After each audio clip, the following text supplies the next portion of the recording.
wabarakatuh. Saya Nadita Melan Putri dari Tadris Bahasa Inggris dengan NPM 2501050016. Saya di sini akan membuat video refleksi lisan bagaimana filsafat pendidikan relevan dengan pengalaman belajar pribadi saya. Kalau saya mengingat kembali perjalanan belajar saya, rasanya filsafat pendidikan itu seperti bayangan yang selalu mengikuti langkah saya, walaupun tidak selalu saya sadari. Dulu, saya mengira belajar hanyalah tentang menghafal dan menyelesaikan tugas. Namun, semakin dewasa, terutama ketika bergabung dalam pendidikan bahasa Inggris, saya mulai melihat bahwa cara saya belajar ternyata mencerminkan beberapa gagasan-gagasan besar para filsuf pendidikan.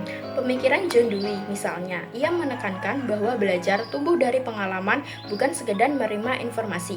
Dan ketika saya mengingat kembali aktivitas belajar saya seperti membuat proyek kecil, bermain peran, atau berdiskusi bebas, saya baru menyadari bahwa proses itu membuat saya mendalami bahasa, bukan hanya mempelajarinya. Ada juga pemikiran Paulo Freire. Ia menekankan bahwa pendidikan adalah praktik kebebasan, bukan sekedar pemindahan pengetahuan dari guru kepada siswa. Ia mengkritik model pendidikan gaya Bank yang membuat peserta didik pasif. Saya juga melihat bagaimana konstruktivisme hadir dalam pengalaman belajar saya, baik Piaget maupun Vygotsky menunjukkan bahwa pengetahuan dikonstruksi melalui interaksi sosial.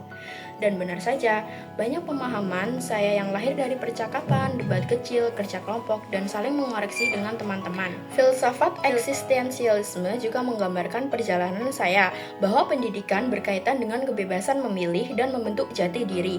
Ketika saya mengalami kebingungan menentukan arah belajar, justru disitulah saya mulai menentukan pilihan saya sendiri. Dari sana, tumbuh rasa tanggung jawab serta makna. Singkatnya, filsafat pendidikan memberi saya kacamata untuk memahami mengapa saya belajar seperti ini dan mengapa pengalaman tertentu terasa lebih mendalam. Ini membuat perjalanan belajar saya menjadi lebih berarti, seolah setiap pengalaman kecil memiliki jejak filosofis yang ikut membentuk diri saya hari ini. Bagaimana filsafat pendidikan diterapkan dalam praktik nyata? Filsafat pendidikan diterapkan dengan menjadikan proses belajar lebih bermakna, bukan sekedar rutinitas. Dalam pembelajaran, guru dapat memberi pengalaman langsung, mengajak siswa berdiskusi, mencoba bereksperimen, dan menghubungkan materi dengan kehidupan agar belajar terasa hidup.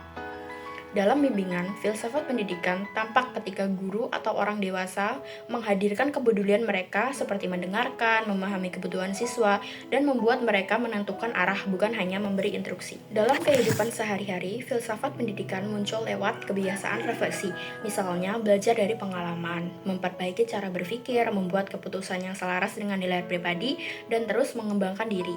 Singkatnya, filsafat pendidikan membantu kita melihat bahwa belajar bukan hanya tentang pengetahuan, tetapi juga tentang pembentukan sikap, cara pandang, dan karakter dalam hidup. Mohon maaf bila ada kata yang salah, saya akhiri. Wassalamualaikum warahmatullahi wabarakatuh.